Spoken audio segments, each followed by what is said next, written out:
So what's changed in the world of government and crypto is that in the past year, 2017, the issue was whether governments even knew about it or didn't know about it, and whether you could evaluate a government by the extent to which it had a crypto policy.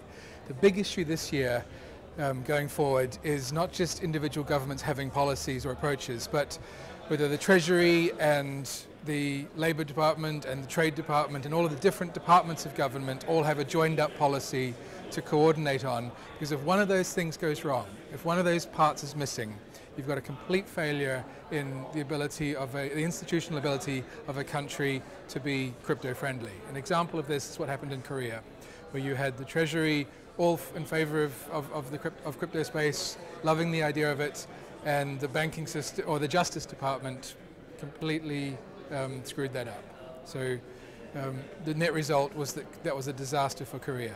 So the big lesson here for governments around the world is to have joined up crypto policy. This is a globally mobile industry.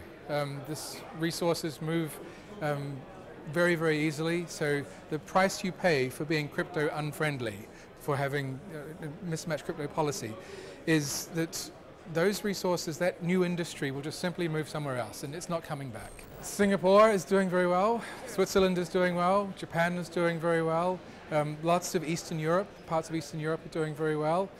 America is a disaster. China could go either way.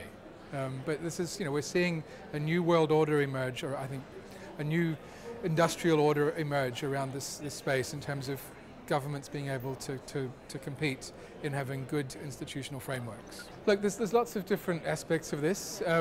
The main thing that what success looks like in this space is regulators, politicians and legislators being willing to discuss and being open to learning and being essentially flexible enough to be able to adapt and learn and grow as they go on.